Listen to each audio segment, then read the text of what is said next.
Right, I think we've had a wavy thumb there from Jake Ellacott. So after a short break, A Podful of Saints in the summer of 2022. He's back on your screens, you lucky devils. With myself, David Tavener, and I say waving the thumb there. Jake Ellacott. Evening, Jake. Hello, Dave. Hello, everyone. And somewhere in a different corner of St Albans, just back from somewhere hot and sunny, is Lee Wood. Dave, it's though we've never been away, my friend. Here we are again. No, you're right. Here we are back on the 14th of June. And we have a very special guest today. It's a special edition. He's got connections to St Albans City in the past, of course. Ian Ridley. Welcome, Ian. Hi there, guys. Hi. Ian, as you probably know, 2 spells with St Albans City. Chairman, of course, chairman of another club called Weymouth. I think we might be playing them next season. They didn't have a good time last year. Also connections to Salisbury. And known as, obviously, a journalist, a very successful journalist at all the major newspapers in England, really. And since then gone on to author of best-selling books as well, particularly Tony Adams' Addicted one, and followed it up with a Sober many years later. And you've been on our TV screens as well, Hold the Back Page, which I used to enjoy. And now you're doing stand-up. You're at the Auburn Arena the other week, I believe. Well, Tony Adams was at the Auburn Arena. I was hosting the show, basically, which consisted of me sort of sitting in a corner, not saying very much, which was sort of mirrored my experience of being chairman of St Albans City, really. But yeah. How'd it go? Did you get a good response? We'll get onto that. I'm sorry, by the way, I don't have any shirts to hang up in the background. I did have one Saints shirt, which was my favourite one from years ago, which was the old Bill Chip one, which had the diagonal stripe, and it was Adam Wild's shirt, and I sponsored him that season, so I got it at the end of the season. And then 2 or 3 years ago, I bumped into Adam. He was assistant manager at Tottenham, I think, in the Southern League. And when I was at Salisbury on the board there, we played them. And I thought next time we play Tottenham, I'll take Adam's son down and shirt down. And he presented it to his son, which I thought was a nice thing. So the shirt is now with Adam Wild's son. You should have got it back just for tonight, really, shouldn't you? We'd all look the part then. Yeah, well, price of petrol. I'm not going down to Tottenham, Dave. I want to start actually with something very topical. On Talk Sport today, Alan Cochrane was on there, the former City player and manager, because the FA in their wisdom or their stupidity, or FIFA or UEFA, whatever it is, come up with the idea of trialling the kick-ins again. Do you remember them, Lee, when we had them first time back in the 1990s? Well, yes, but no, because we weren't allowed to do them under Alan. So I think he sort of threatened to fine any player that took a kick in. I mean, I don't know how these ideas, they have like a shelf life and they sort of come back round again, don't they? And it's just bizarre because it's almost as though the powers that be run out of things to sort of talk about. And they come up with these ludicrous ideas about how to improve the game. And to have kick-ins, it just takes away a sort of a skill set, doesn't it? Because it's just so easy to lump it in from 30 yards away. It's just having like another set of free kicks. But yes, I do remember, and I think we were the only club in the league not to do that. Was that right? Yeah, we were, and because of it, we got good publicity everywhere. In fact, Alan Cochrane got a big article in the Daily Telegraph, so we benefited out of it very nicely. It's before your time, Jake. You won't remember it. Do you remember it at all, Ian? I remember the trial, but I was unaware that Saints refused to take part in it. I do remember it. It didn't last long, did it? It wasn't very popular at all. No, it was us. I think one league in Belgium and one in Holland, and I kicked into touch. I do think I don't mind the game looking at stuff like this because I mean throw-ins are a waste of time, aren't they? How many times do you see benches, players absolutely going to war over a throw-in only to give it away 5 seconds later? I mean, it's one of those sort of banes of the modern game, like midfield fouls, you know, and stopping the game. They got to find ways of speeding up the game. This one would actually probably slow it down while they launch everybody forward so somebody can lump the ball in the box. And when they brought it in last time, you couldn't be offside from it. So you just fill with a 6-yard box. Yeah, There's no skill. Takes all skill out of the game. Just lump it and 6-foot Larry heads it in. Yeah. I think even if you're only allowed, if you have to kick it in, but you're not allowed to kick it more than sort of 15 yards or whatever, then I might be more receptive to that. But you couldn't see anyone like Man City launching it into the box, did you? I mean, they don't even cross the ball when they got a chance to cross the ball. God, you talk about 15 yards in. That's a modern game, isn't it? You've got to pass it 15 yards, then you've got to go back 15 yards, back another 15, then go sideways 15. You're not allowed to hit a long ball anymore, are you? Yeah, I mean, that's why non-league football, nobody's good enough to do that. No, we're not, indeed. Let's take a look at last season. We put our views out on the Out the Pass. I think you saw us a few times, Ian. What did you make of what you saw? Well, I saw the Dartford game opening day, and I saw the Dorking game right at the end. So there's 2 defeats there for a start. No, they won the Dorking game. What am I talking about? We did. They lost the Dartford game opening day. I saw probably 6-7 games. I mean, I go to with a slightly different eye. I mean, you guys are sort of watching football all the time, and you know who's playing well, who's not, and what have you. I'm sort of quite interested in the whole thing going on around the club, the buzz, the vibe, what's working, what's not working. In terms of the team, I quite like the kind of football that Ian Allison tries to play. I mean, he likes to play with wingers, which I like. Not always prevalent in the modern game. 2 teams are often very narrow, and he tries to pass the ball. But you know, you'll know better than I. There were 2 seasons, weren't they? They had 2 seasons basically. The Saints. They had pre-Forest Green and post-Forest Green. Even if they were a bit fortunate to get through to that Forest Green tie. But you know, I can see weaknesses in the side. I mean, I like seeing a player like Noble, but clearly his legs are, you know, fading. I like to see players like that. I sort of look at the wider picture, really, but I think you guys will probably talk more about the actual nuts and bolts of the team and what works and what doesn't. You know, I look at the context, how much money they're raising, how much better a squad they can afford, basically, given the resources they're generating.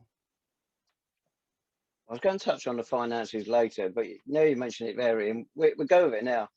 It's quite incredible. According to the accounts at Company's House, we went into the season with £422,000 in the bank, which included a loan of 260,000 from Sport England, which we don't know what we got it for. I don't know if you've got any ideas on that. And with the gates we had, which were 1,300 the average, before lockdown, it was just over 600. It's a massive increase, We've got money to play with, haven't we, for next season? You're asking me? Yeah, might as well. I don't know. I mean, clearly that 400,000 in the bank is a legacy of when I was chairman and was very prudent. And sitting there for a long, long time and has only just been discovered. But listen, who knows what the finances actually are? I see things on message boards with fans a lot of the time where they go 1,300 people in at 18 quid or 16.50 or whatever. It never works like that. It just doesn't work like that. You know, a lot of those are concessions. You used to work out in the old days when it was £12 to get in and say 6 for concessions. The median was usually about 8 quid because there were always more concessions than there were full price. So there's lots of stuff to be taken into account. For example, also on top of the gate revenue, you have to pay VAT on that.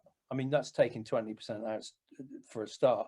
That when I first became a chairman, that was one of the things that shocked me at Weymouth, that all of a sudden a fifth of your gate revenue's going without anything else.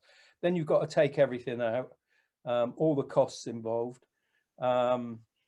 Stewarding, for example. Now, I'm always amazed, if I'm honest, when I go to St Albans, how few stewards they get away with. I mean, at Salisbury, for a crowd of 500, we used to have about 15 people, 16 people. I go to Saints and there's maybe 4 or 5. It all depends on your local safety advisory group. At Saints, they seem to be a lot more accommodating. So that's one saving. But there's all these, you know, costs going on without boring people too much. So you never know quite what revenue is and what the profit is and so on. And then of course it comes to the wage bill. There are such silly sums of money being paid now in non-league football. I mean, I can go on about this all day, but I'll get onto it later if you want, about how I'd restructure non-league football, because it's not non-league football anymore. It's not. It's an extension of the Football League, and it's not offering what it should be offering, in my view. But anyway, I find National League Prem almost unwatchable these days. But I do like South and North, because it's not quite so professional, peopled by giants, you know. But anyway, going back to Saints, I've got this funny thing, Dave. I go to the ground and I can see why certain fans feel alienated these days, that the club is perhaps not as kind of the club that they knew from a while back. Equally, I look at it and I think, my God, they're doing a good job of getting people through the gate here now.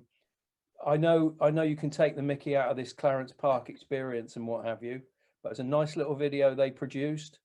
As long as you don't, you know, there's the conflict, isn't it? Do you want to have Clarence Park turned into a pub?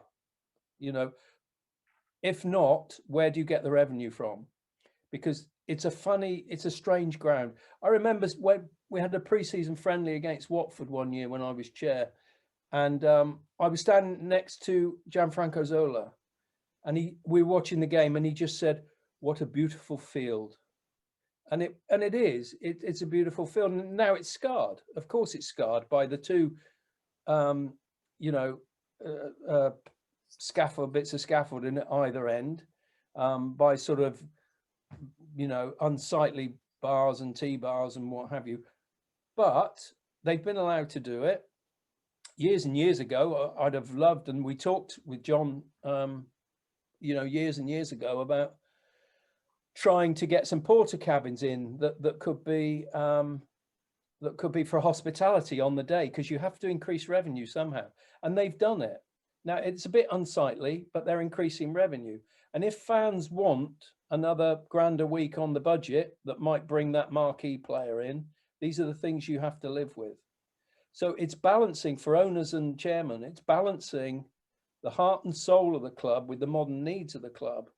And in many ways, I was quite pleasantly surprised at the end of the season. Particularly when I went to the Dorking game, they've done really well to get families in. You know, there are now the downside of that a lot of these people are not fans. They're just going along for an experience on a Saturday afternoon. But they're helping the club generate revenue and lending a support, but they're not passionate fans and what have you. It was I felt the experience was a little bit bland, even with 1,200, 1,300 people in there. But, you know, that's the dilemma for them, and that's what's needed.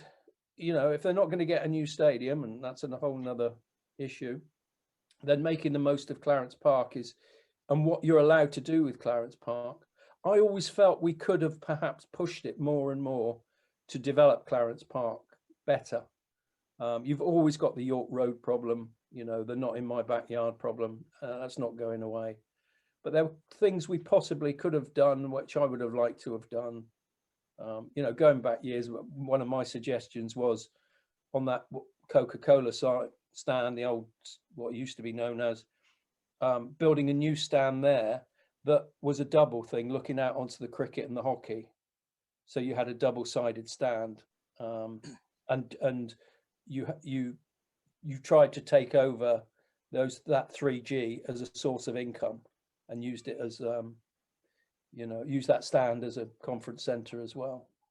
But you know, nobody ever really pushed to try and see what you could do with the covenant. I just sorry, come in, because the thing is though with that, Ian, is that the ground has got a covenant on it. Yeah. And Lawrence is going to refusing to sort of push good money after bad by trying to buy out the covenant, because he's not going to make any money initially on any sort of ground development at that initial 1 and 2 stage of it. what I would say is that I've got no problem in the covered ends. I think they've certainly added to the atmosphere over the last season. I, like you, I sort of share your concerns in so much that there's a vast majority of the football that aren't fans, but that will come. But then you do need results to make them become fans, and they haven't been forthcoming, certainly since Christmas, really. It's that double-edged thing. I mean, it sounds though you were very conflicted whether you liked it or not, and it was. I think some diehard fans are very much still in that phase. Yes, we want our team to be successful, but at what price for the old school non-league feel, really? It's funny, the huge increase in crowds is interesting. So if I look at my photos behind the goals, I see nothing but kids, absolutely packed with kids, which is good for the future, obviously. We don't get much money off them at the moment, but that's a long-term thing. I had a meeting with the head of media at the club a couple of weeks ago, and he studied the ticket sales, and it's mostly families. The percentage of families going to the grounds is very high. But I agree with you, Ian. It's almost like at Dulwich Hamlet. The football's secondary. It's just a get-together for them, somewhere to take the kids for a few hours and have a good time. Yeah, and that's where I'd slightly take issue with Lee, because I don't think results are important to them, in all honesty. I think those families that go along, they go along because the mum and dad can have a drink on the terraces. And the kids can go and get a burger, and they can. Yeah, but they won't stay. But they won't continue to come if the club are losing. What I'm saying is getting them in, but to keep them in, you're going to need a competitive side over the long haul, and with that, you're going to need results, because St Albans City have always been a particularly fickle fan base in terms of the generic Saturday football. You will only ever traditionally get, or that was up until this year, 600-700 diehard who turn out every single game. And in order to get the families to stay is a whole nother challenge for Lawrence and John. That's, I think, was the interesting thing about the experience for me of seeing crowds like that, was, do these people, say the 500, 600, 700 that are there for an afternoon out with their kids, do they really care that much about winning, or they just want to go and have this afternoon out because it's local? And let's not forget, non-league crowds have been up last season. Post-pandemic, people are doing everything local. They're shopping locally, and especially, with the costs of things at the moment, I think that will continue. Of course, in traditional football club terms, you've got to have a winning side, and that equals revenue.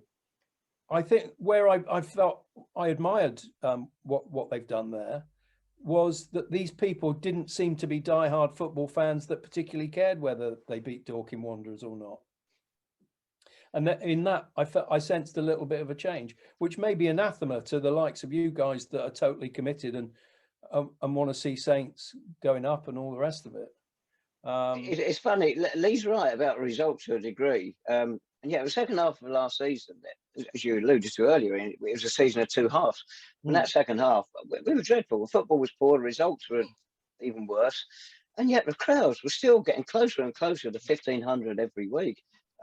Whether they will still come if we have a start to last season like we finished this, if we start to next season like we finished this season, is another thing. But with a season ticket seemingly being a good deal, but they might sign up beforehand anyway. Let me ask you guys a question then, which, if you go back 2-3 seasons,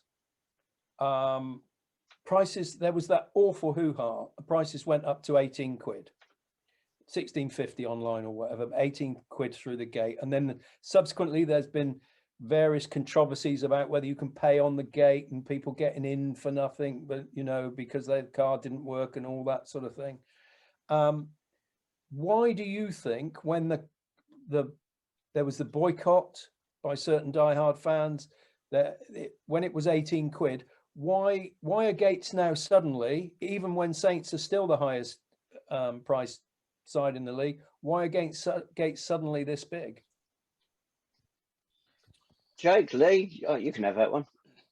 Yeah, I think over the course of time, the club have marketed themselves extremely well. And as you say, the gates are big because they are majority of kids, and a lot of those kids are affiliated to the academy. And since Dean Austin has come in, he's almost sort of goaded them down to coming down and sort of, you know, packing out that park. The whole price increase was just hugely unnecessary. And as you well know, Ian, when it comes to looking at prices, especially at a football club is not like any other business you could possibly get yourself involved with. If you're looking to consolidate any terms of cash flow, surely you look at your biggest expenditure before you look at your biggest source of income. And the fact they didn't even do that did frustrate quite a number of supporters. I think the idea was to pack it with youth, and all the multiples, all the social media was affiliated to them.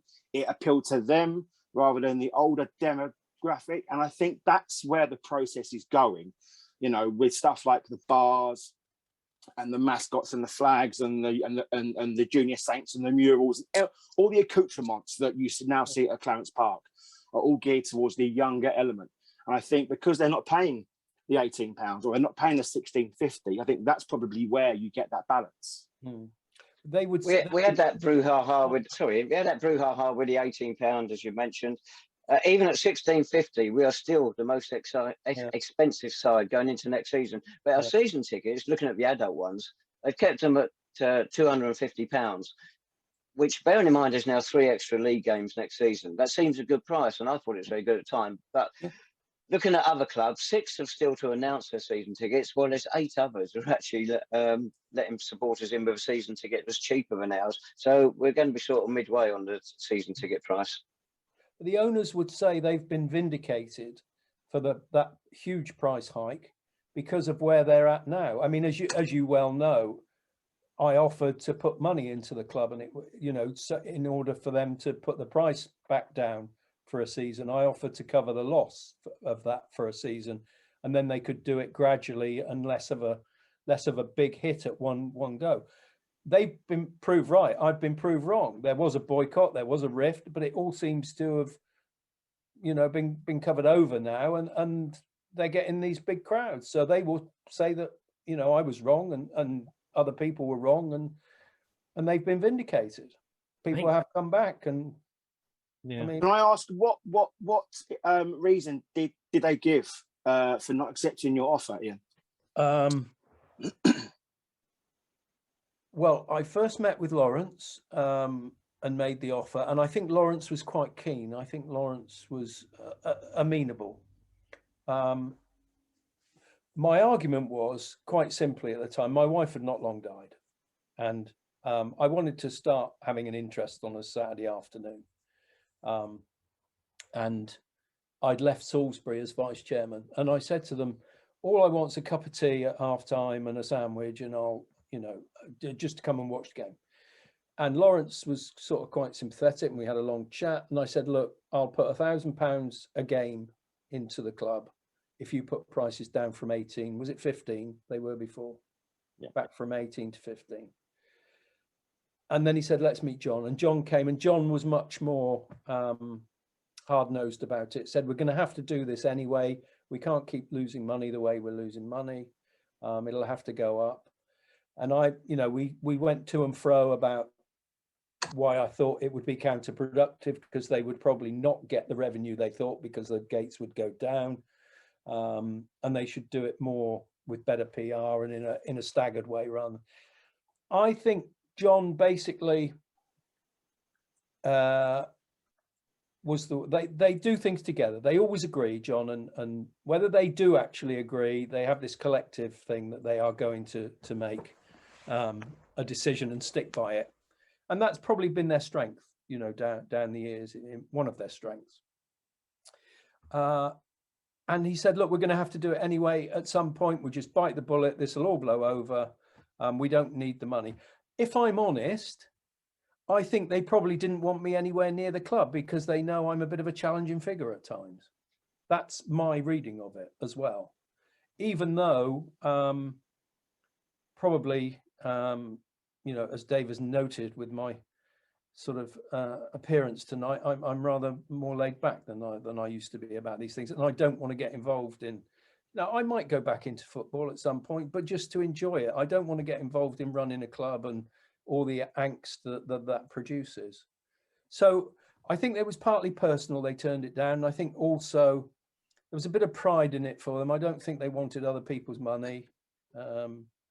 You know, Well, that is absolutely spot on, because I was at the cricket at Radlett probably about a month ago, and I bumped into a very diehard long-term Saints fan back from the 90s, and he had a very similar conversation with Lawrence that you had. And he explained, you know, that he's looked at the accounts from, I think, the year before last and see that the club, you know, lost £20,000, and he implied to Lawrence and John, that's basically, it's a tax write-off for both of them. So really, the losses aren't really there.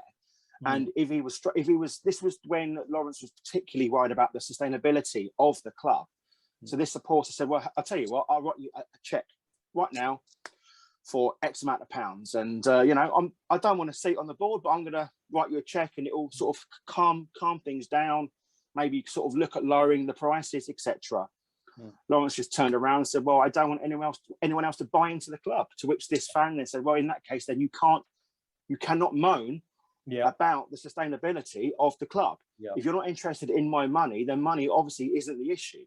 And obviously whenever they do have a new stadium, if you have a third party paying into it, then obviously that sort of divvies up and lessens the amount that they get at the end of the day. So, you know, it is, but I say it's business. And if all you wanted was a cup of tea and a sandwich for £1,000 a game, then fair play to you, mate, because you know, they obviously don't want your money. No, they don't, and I don't think they want. I think that's a pretty astute summary there, Lee, of kind of where they're both at. Who knows what the motives are for the longer term? What I do know is that when I was chairman, going back under them, obviously I wasn't exactly a puppet chairman, which was why I resigned, because they hiked the prices, if you remember, in the middle of a season. I resigned. My argument then was quite simply, you know, okay, if we need, I had said to them in the summer, put the prices up by £1 now, but don't say in the middle of the season. And then, of course, we got to November and they're losing more money, and they thought, we're going to put prices up now. No, not now. I've never known a football club do that mid-season. At the end of the season, if you need to, do it. But I was kind of outvoted. The Supporters Trust or the Supporters Club, whichever it was, no, it became the Trust, didn't it? Got bullied into agreeing, because that they felt Lawrence and John might sort of close the club or whatever if they didn't get their way. I walked away. I didn't have any power, though, as chairman. I was a sort of nominal figure in many ways. But I wasn't going to be the fall guy that announced this to the public, basically, when I didn't believe in it. So, but at that time, if you remember, there was a lot of talk about making the club sustainable. There was a lot of talk about youth team and getting youth players through, and a lot. How many have come through? I mean, how many? Lawrence talked a lot about a pathway and, you know, building a pathway. Where is that pathway? Where are these players? They were going to save the club money. You know, we all know the realities of non-league football is that you have youth sections, and it's great. And one of the benefits, as Lee has outlined, is that, you know, if you can get them to buy into the ethos of the club, you've got a long-term support there, and get them in on Saturdays, even if they are paying half price. But the issue is players don't come through youth teams in clumps. You might get one, you might get two, but mostly they'll drift to other clubs and lower down and all the rest of it. Or if they're any good, they're going to go higher. So the reality is you need to find and buy players. You need to recruit from elsewhere. And I always felt it was a slightly naive, but this was going to be the philosophy of the club. And all of that's kind of gone out of the way. And they lose, well, I was told the club was losing over 100k a season before the pandemic became quite useful to them in terms of their finances. You know, it's a great thing about football is, you know, you can make money. It's unfortunately you have to play football sooner or later. I mean, that's why chairmen love pre-seasons in non-league clubs. You get 4 weeks worth of revenue from pre-season. You don't pay players till the first game of the season. Absolute joy. It's interesting what you say about the pandemic there, Ian, because a friend of mine who works in the Football League, he also said clubs in the Football League and non-league as well they did rather well financially during the lockdown. At our level, players were furloughed. The club officials, those who were paid, were furloughed as well. And when we see that bank account with that 400,000 sitting in that start of season, we know they got 150,000 from the FA Cup purely from the prize fund and the TV money, and you had 2 gates of 4,000 on top of that, so that would have pushed it up as well, along with all the other add-ins you're getting as well. So that was lucrative. But I just wonder if any of you got any idea why have they taken on this loan from Sport England? I think it was 265,000. They don't make the first repayment until September 2025, and it's at a relatively low rate. Why would the club take on a debt like that? Just for that exact reason, Taz. And I think because it was a low rate and it's such a good deal. And I have to say, this isn't exclusive to us. There are, dozens of clubs up and down the entire land that have taken advantage of this. And to be honest with you, there was a huge amount of uncertainty in the game at that time. And whether you agree with the amount or not, I certainly agree with the gesture of if it helps the clubs over the course of time, especially get out of the pandemic, because yes, some clubs have done better out of it financially. However, it was offered to them.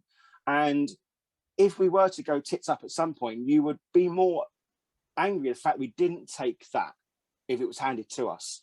So I'm pleased we're having this conversation now as an afterthought, as opposed to us being in a whole worse dire situation than we were 18 months ago.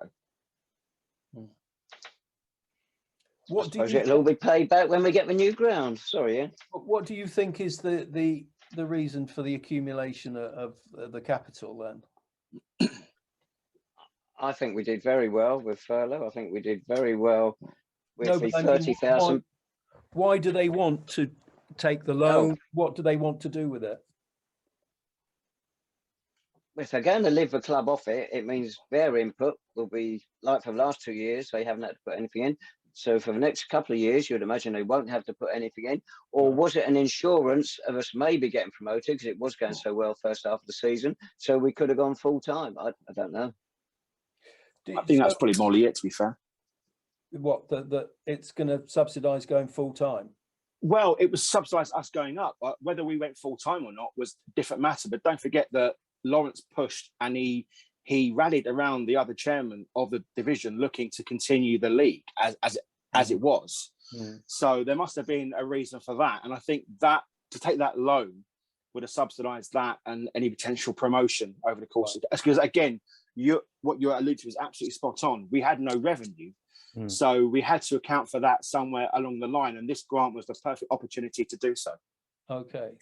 So there is on the message board, Saints Chat, which I dip into now and then, it's not the most active message boards, but they're kind of passé, aren't they, these days, message boards, really? But you get some flavour of what's going on within the club here and there. And there seems to be a lot of talk about, or a lot of discussion about, do they really want to go up or not? Are we just treading water? Is it too expensive to go up? What's your take from your knowledge of going up within the club? Jake, we'll come to you in a minute. My thought is they were quite happy we didn't go up last season. Yeah, Jake, we're not letting Jake speak. He's used to that, don't worry. We're not missing anything. I don't think the club really wanted to go up last season. It was on a plate for them, a minimum of getting into a playoffs, and we didn't invest in that team one iota. That seemed like a deliberate ploy. Maybe it's been harsh, but I think a lot of supporters saw it that way. Let Jake have something to say now. Why not? I have to bizarrely for once actually echo Dave with the lack of investment in the team after Christmas.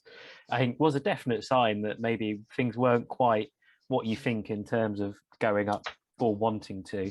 And I think as well at the fans forum that was back in March, which we did a summary of in one of the podcasts back in March again, if you look through the feeder podcast on the YouTube channel, we did ask, didn't we? We sort of asked, is the club ready to go up?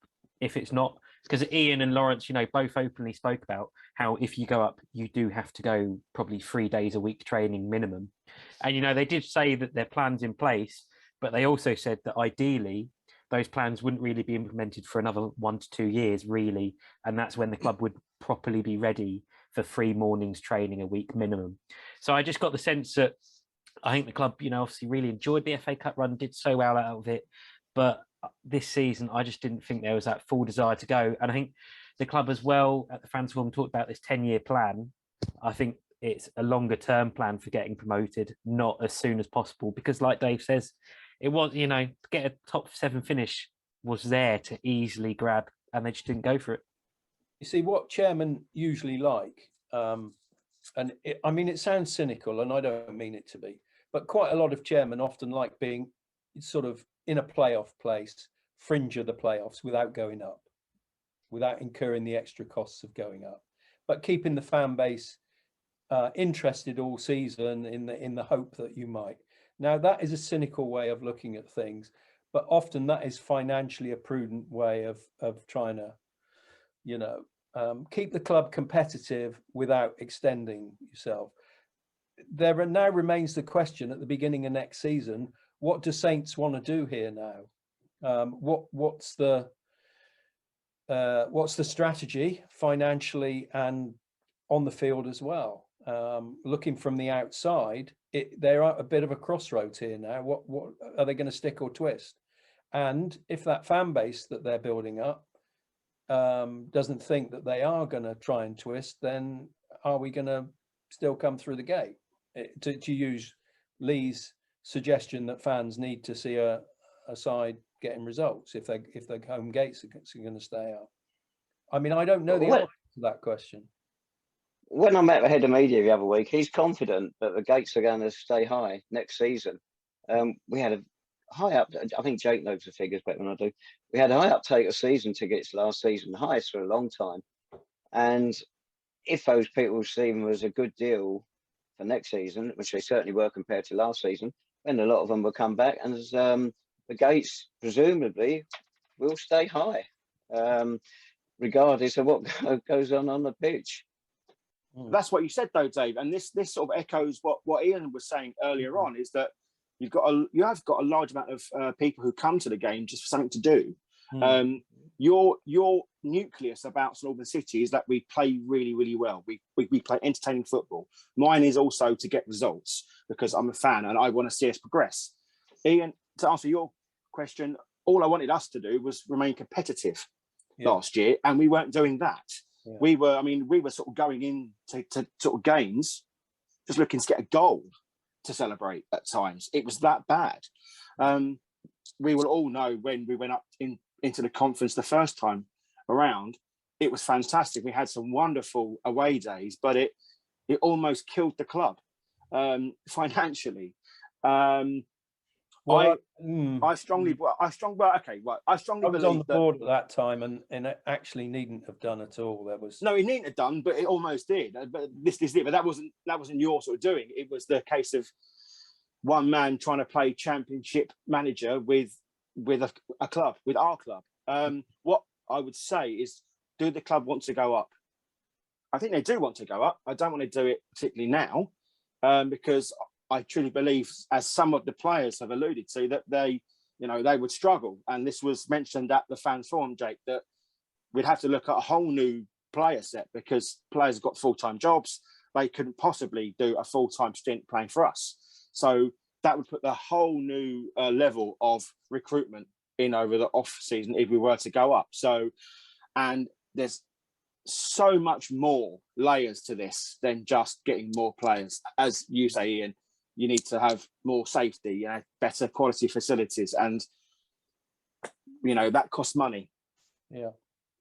Well, but there is, there's always the speculate to accumulate things. There's a lot of more revenue that will come in as well. I mean, don't forget, much as the residents of York Road would not like it very much, you get 1,000 people from Wrexham coming if they're top of the table. That's an extra source of revenue as well. So there are, and that was always my point. I mean, there was a TV deal in the offing when I was on the board back then as well. If we could have stayed up, there was £100,000, but there wasn't the will to stay up. In all honesty, there wasn't. I seem to have a habit of resigning on principle, and I really shouldn't. But I went at Christmas time because I just, there were things going on within the club that I wasn't comfortable with. But anyway, Yeah, I just think that they've got to decide now. And I think, with all these people they have there now working in media and communications and what have you, they should be communicating this kind of stuff. What is the plan? What is the strategy? Again, just talking about what you were talking about there, Lee. This is where I get on my high horse. I don't think about non-league football not being non-league football anymore. You look at the National League, and you've got at least a dozen clubs there that don't belong there. To be honest, it's not non-league football. They're full time. They've got wage bills of £3 million a year. They're desperate to all get back in the Football League. Okay, let them all get back in the Football League. Let's have a fourth division or a league 2, North and South. Let's give, how many are there? 24 at the moment. Let's give them 16 clubs from the National League and have 2 divisions of 20. And let's get back to playing non-league football so that, teams like Saints are not, trying to get up there for a season playing Wrexham in the knowledge that we're probably going to get relegated. Let's have proper competitive football by clubs that are, of a level and not trying to compete against ersatz Football League clubs. The Football League won't go for it because they say we're a national competition. But you could then have North and South in National League with 2 going up from each. So you've got 4 promotion places going up. You get a much greater throughway. They're arguing about 3 at the moment. And it's all, nobody's being radical about this, and I think it would benefit the non-league game. As I say, I'd rather go and watch Saints than I would go and watch Wrexham. The football's awful. I don't see, I've got a guy we brought through at Salisbury. Steve Claridge got him when he was 18 from a Wessex League club. Absolute super little player. He's now playing for Chesterfield, Tom Whelan. And he's a terrific little talented midfield player. And whenever I see Chesterfield play, he was at Eastleigh before, been in the National League 4 or 5 years now, Yeovil before that. I just see the ball going over his head all the time. I don't want to watch that kind of stuff, to be honest. What I would say though to that is that rant over. No, it's not a rant, mate. It's actually a very eloquently put point.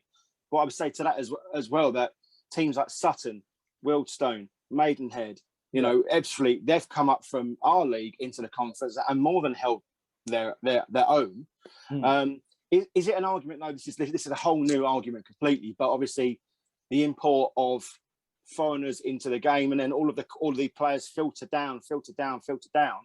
So that's probably why you get the top conference sides who are still playing Football League wages. That's probably why you've got that mini division of the Dagenhams and Wrexhams and the like. And then what happens? But that said, though, sometimes teams like St Albans do get a quality player off of the back of that process. I don't know if there is a fix to it, a quick fix or even a long one, but I think your point is absolutely valid. I mean, nobody's going to be radical about it until they have to be. People don't want change until they have to change, do they? Yeah. But that would be how I would find non-league football a more enjoyable experience, to be honest. But, don't forget, these clubs are still losing huge sums of money. Yeah. Your Wrexhams, your Chesterfields, they're just being subsidised. That's all it is, really. And, pretty much every club at every level is making a loss. And we can talk about sustainability all we like, but in the end, it comes down to people with their heart in a football club willing to subsidise it. I mean, if Saints went bust, they're not going to go bust because there's very little debt. That was never the issue. But if the owners walk away and you inherit, I don't know, say the loan from, the 260 odd grand loan, there would be a dozen people in St Albans that would put 10 grand in to get the club going again at step 5 or whatever. That would not be a problem. So the club, people worrying about their club dying. I mean, I went in at Salisbury with Steve Claridge.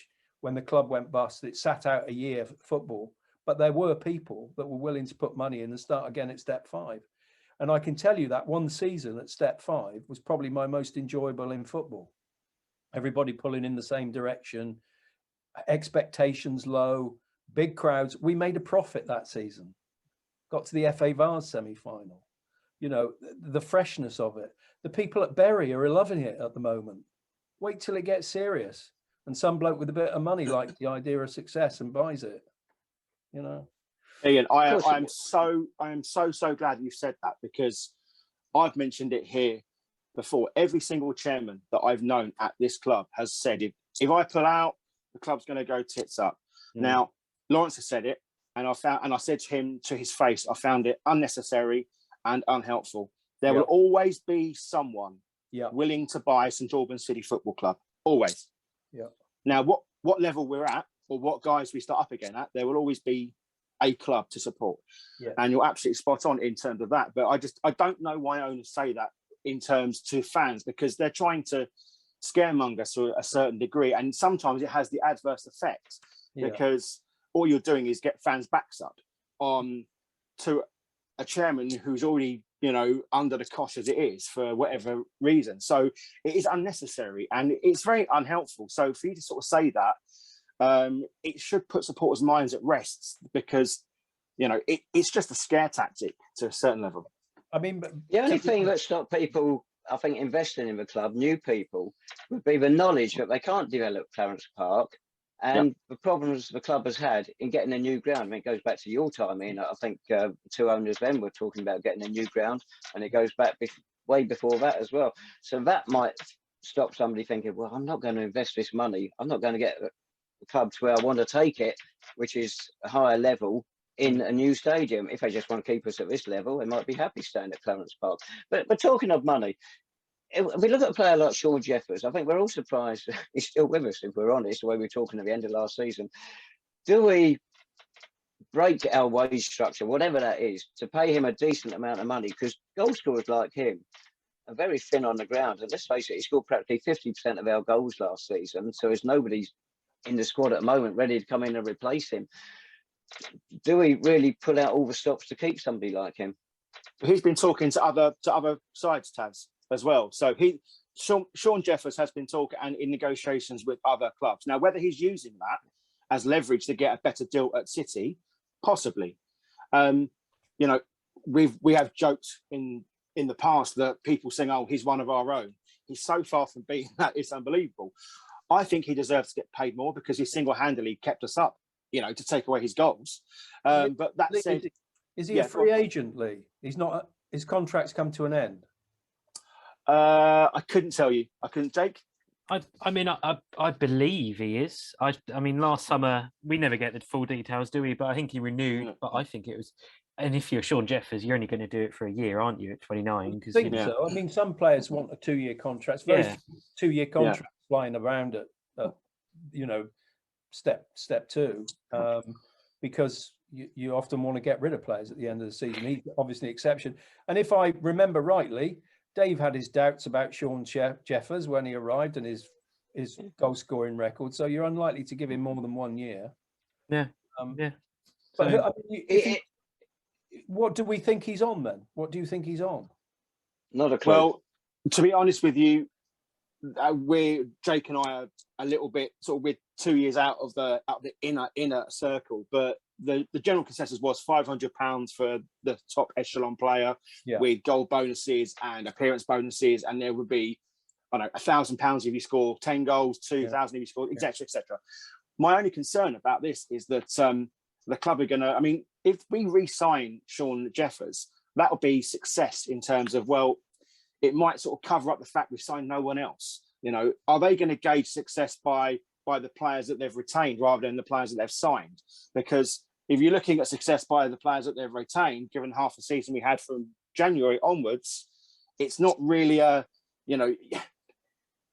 you're not really setting your stall out for a productive season, are you? So yes, so we've signed Moore and we've signed Chris Paul, who good players. But given the limelight and our 15 minutes of fame, I expect a little bit more come this off season, I have to say. Okay, well, listen, people will know, people like Dave will know that I am no fan of Danny Hunter. And Danny and Hunter and I had a big run in, and it's one of the highlights of my life and career that we went to Wembley for a tribunal, and we were awarded 1,500 quid for Ini Effiong because they tried to, make an illegal signing. So hurrah, we won.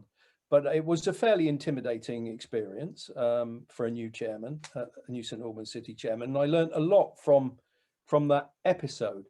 One thing I do, and I read Danny Hunter's programme notes whenever Saints play Boreham Wood, and they are a wonder of nature, and I'm intrigued by them and how they get to where they get to over several pages.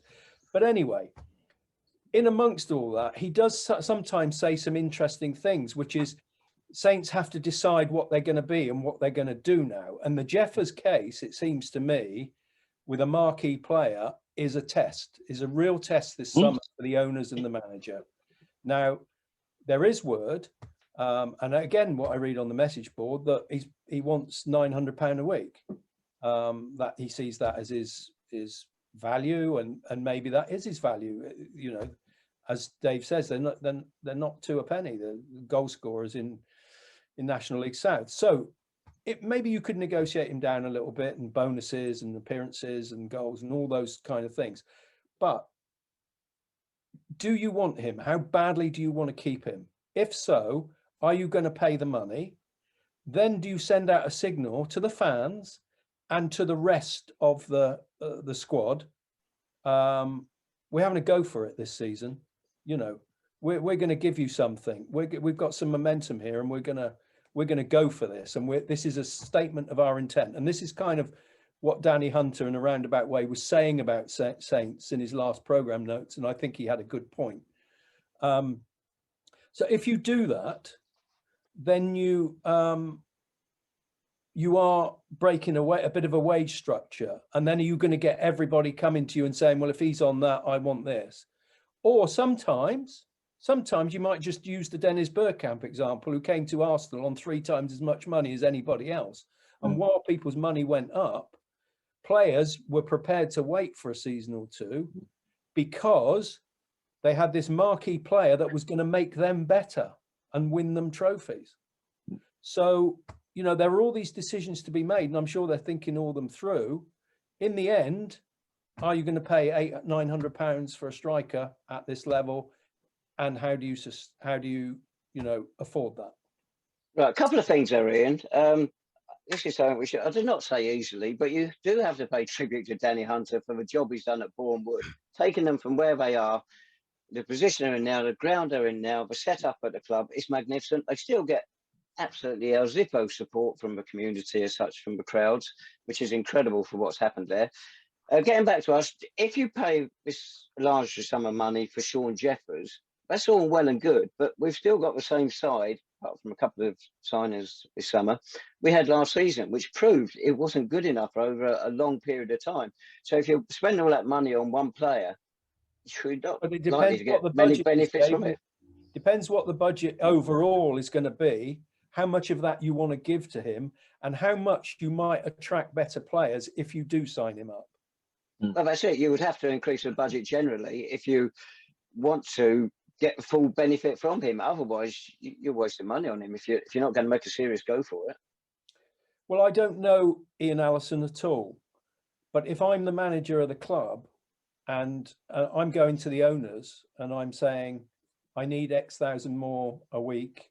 We've had a good cup run. We've got, these various sums of money. We're now getting 1,300 to 1,500 through the gate. I know if you want me to sustain that revenue, then I need a slice of it, and I need to keep Sean Jeffers. It was mentioned at the fans forum that money is available for Ian to spend. Now, if it was me, I would pay simply because I don't see anyone else coming in who's going to hit the ground running. He knows the club inside out, and you know what you're going to get from him. Yeah. We haven't got time to invest heavily in a youthful striker, who may or may not get us 10, 15 goals in a Southern League, in the Conference South. But then going on Ian's point, do you set a dangerous precedent if Sean has held the club to ransom? Because we've all known with past players, Ian doesn't respond well to that. Reece Morel Williamson, for example, Louis as well. So it doesn't end well. It might not just be financial for Sean, though. He might want to know that the club is going to signal some ambition here. He might go to Hemel or whatever, which obviously would be a controversial move locally, although it's not exactly Liverpool, Everton, is it? Let's face it, or United City, but it is still a controversial local move. Because something is being sold to him. We are going for it next season. We want to get into the National League. Or he may go to a lower National League club who are selling him. You come to us, you get to play at all the big stadiums. If you score 15 to 20 goals, you'll get a bigger move. So do it at National League. It might just be that other things need to be sold to him, not just financial. Yeah, that is absolutely true. But there's a reason why he's 30 years old now. So he might be looking for one big payday somewhere, which you could understand. Or one last hurrah at a trophy. Yeah. Exactly, yeah. Yeah, absolutely. I think this feeds into, like Ian said, does the club show enough ambition to be re-signing players like Sean? I think if the club wants to, it's got to invest this summer in Sean and the rest of the squad, and it will improve the quality. Because if the club doesn't have ambition on the pitch, will it get the players that want to just meddle around at this level necessarily, or perform at this level? I don't know. And is that what the fans want? Well, I don't know. Obviously, I know a lot about non-league football. I've been, chair of 2 clubs. I've been on vice chair of another club. I've been on the board twice at St Albans, twice at Weymouth, and Salisbury for 4 or 5 years.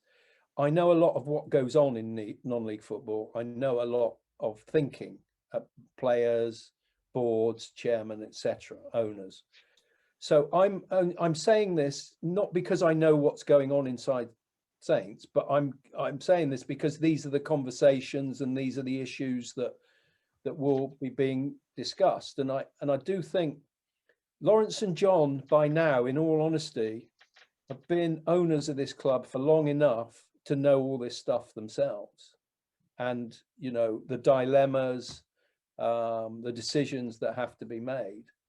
And, there does come a point where also, football, if you haven't got ambition in football, what's the point of being in it? If you don't want to progress, what's the point of being in it? If you just want to tread water each season, then where's the fun in that? Nobody's saying go bust. Nobody's saying that. Talking about careful management of a situation to maximize the potential of the team. It's a football club. It's not a money-making club. The aim of a football club should be to break even every season. And if it needs 4 men on a board to put in 10 grand each, I'm afraid that's kind of goes with the territory. To make sure you don't make a loss, then that goes with the territory. Again, the elephant in the room, and the first rule of Elephant in the Room Club is you do not talk about the elephant in the room. The elephant in the room is the stadium. Where are they with that? What's going to happen? Is it, far from being an elephant in the room, is it going to be a white elephant? To torture this metaphor even further. What is the motive of the owners long term? Is it genuinely to get into a new stadium and get a football league club, or is it to recoup money? Is it for a payday? Is it to own a structure that could produce a huge sum of money in the future? What do we know about all this stuff? Are they being, questioned about it? Are they giving answers about all this? It's funny, and it didn't come up at the fans forum, which was sparsely attended, it must be said, because I think supporters are bored with it. We've had enough of it, of saying we're getting this new ground, we're going to a new ground, and it comes to nothing. And I think supporters are fed up of hearing these so-called promises that we're going to get one. And like you say, I think it's also worry, but it could be a white elephant when we've been happily sitting at Clarence Park since, what, 1894, when the original club played there. The thing is, though, Tabs, as well, they've almost not shot themselves in the foot, but because the club have shown that they can safely hold these increased numbers and large televised games, the council are looking at this saying, well, hang on a minute, you can more than happily trade at Clarence Park. What are our intentions? Why is there the drive now for us to put you as a priority to find you some green space to build on? You know, Ian, the club have had conversations with the local rugby club to sort of ground share, sort of try and get it over the line that way. Conversations with EasyJet to sort of try and sponsor the ground along the M25. Different conversations, you know, the same old thing year in and year out. Do I think we're going to have a ground? Possibly. It's further down the line than it's ever been, I would say that. But whilst we're still having these massive crowds at Clarence Park, and you know they're all safely doing so, I don't think there's any real drive for the council to look elsewhere at the minute. What is the barrier to ground sharing with the rugby club and developing that site into a proper stadium that could be where the rugby club could play, you know, alternate weekends and so on? The conversation was literally very in its infancy, but it was going to be like a 5G pitch. Therefore, there would be no, and the football club would be the principal owner or the principal occupancy of that. It was just because the MD of the rugby club and Lawrence were friends, and they've had a conversation about it, and maybe by sort of doubling up the need for community facilities, it might sort of get it over the line a little bit quicker. But you know, I'm all for driving the club forward. I'm all for that, but sort of do it in the right way. And as you said, and you've alluded to many times, lack of communication. You know, they've got a 10-year plan, but no one actually sort of knows what it is. And that's when fans, people like us, speculate, because there's nothing coming out, and it's almost like a gentleman's club where I know something that you don't know, and that's when fans get a little bit upset. Yeah, well, it would seem to me that the rugby club option would be the best for all concerned. You could develop a stadium there. You have an infrastructure, you have land, you have access roads already, and you have potential for car parking. And if you built a stadium like they're doing in Cornwall, I know it's taking an age, but the stadium for Cornwall with Truro City and Cornish Pirates sharing would seem to me a blueprint for what Saints and the rugby club could do. It might even lift the rugby club to another level. You'd have to be, I think, you'd have to compromise rather than sort of wanting to be the big cheese that everything we say goes and you're just tenants or whatever.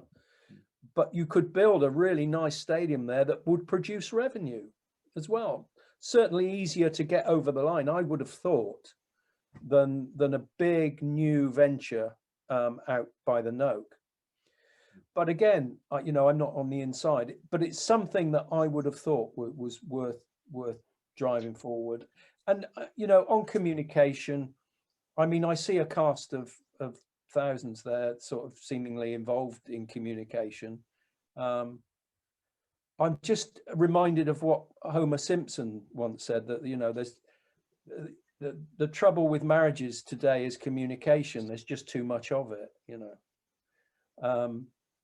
and I just don't think the right messages get out. There's sort of a lot of trivia that is kind of pumped out and what have you, and I wish they could get a Twitter feed for a start. But anyway, reason for this, Ian, is down to the way they do their recruitment now. In the past, it was always enthusiastic volunteers, if you like, proper supporters who are keen to get information out to other supporters.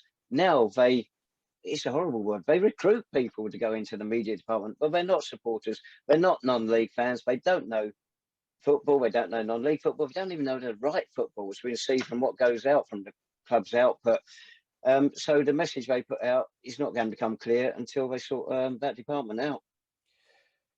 Yeah, I mean, clearly they're doing a lot of things right. You know, they are Yeah. doing a lot of things right. But there are things I find a bit frustrating, even as someone that's sort of looking in from the outside. Really, I find the Twitter feed quite difficult to follow. And you know, but some basics there. I find some of the stuff on the website out of date and all those things. But you know, I think those are details in a way. I think they, in big picture terms, I think they need to let people know what our strategy is, what our plan is, what our direction of travel is.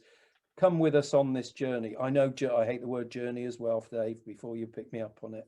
But, you know, come with us, be part of it. You know, we need you. That's the kind of message. And, you know, I may have had a lot of faults as a chairman, but one thing I always liked to do was that kind of, that part of the club. To me, that was one of the fun parts of the club, was dealing with supporters and their queries. And I loved fan forums. I almost loved the combative nature of them, really. But they were great. And I like to get questions from fans, you know, come on then, what's happening? You know, why are we so crap the last second half of the season? You know, I actually quite like debating that with fans. But I don't know if it does feel a kind of disconnect, shall we say. It's a good way of putting it. Right, unless you've got anything more, Lee, Jake, I think we'll call it time. I've got a question for you, Ian. One, if Lawrence was to invite you on the board now, would you accept? Well, listen, I say this again, Lee. Thank you for asking. It's a nice question. It's nice. It's always nice to be asked, isn't it? That's the thing. It's always nice to be asked. Steve Claridge once said to me, he had so many clubs because it was nice being asked, and he found it hard to turn down people. And you should always go where you're wanted, was his motto. Always go where you're wanted. It's, first off, it's unlikely, Lawrence, next to impossible that Lawrence would ask me. Even less likely that John would like me back, because I do think, you know, like even the stuff I've said tonight, they probably wouldn't want to be challenged with these questions like that. You know, they don't want a third party. And your friend that asked them about money, they don't want that kind of conversation. You know, they would see it as a sort of benign autocracy, really. So others may argue whether it's benign or not, but they would see it as, you know, this is the way we do it and it's working and that, and we don't want to be challenged by people like this. What I would say is, I think I could have stuff to contribute to a football club. I don't want to get involved in the running of the club. I don't want to get involved in nuts and bolts, day-to-day decisions. But I think I could contribute something to a club in terms of its, certainly financially these days. I would like to be able to help. I could also contribute to its image, to its communications, those kind of things. I'd be happy to do all that. I just want to go and enjoy football. I like being part of a football club. Somebody once said to me, the trouble with football is when you're in it, you want to be out of it. And when you're out of it, you want to be in it. And it is very seductive and it gets under your fingernails. If there was a local club, you know, I don't know, a Dunstable Town or something that needed a bit of help or whatever in those areas and needed a little bit of finance or whatever, I might be tempted to sort of go and do that. Listen, I would love to help out Saints, but I don't think it's a goer, but it's nice. I think I have ideas, thoughts, etc., that might be valuable, but you know, people often don't want that, do they? That, you know, they've got their own doing things. Jake, do you have a question? No, apart from, would you be interested in Harpenden Town? I hear they always need a bit of help, don't they? Do they? I think they seem to be doing all right over there, don't they? Yeah, they're doing all right. But no, I mean, I think the only thing I'd say thank you for coming on here. I think supporters really appreciate the honesty that you do provide and the viewpoint that you provide. And it's, as you said, it's often we don't really hear anything from people that have been involved at the top table with Saints, especially under Lawrence and John's period, which is, as you said, coming on for quite a while now. So I think supporters will appreciate a viewpoint that is very rarely heard, really, and I think is missed. Yeah, but listen, they've done a lot of good things. They've done a lot of Yeah. interesting things, and they continue to sort of make progress, I think. It's just that sometimes you don't throw the baby out with the bathwater. You know, there were lots of other things, traditional things that need nurturing, and people. I mean, a football club's strength is its people, and I don't like anyone being alienated. Now, I know when I was chairman, Dave was not always as verbally supportive as he might have been.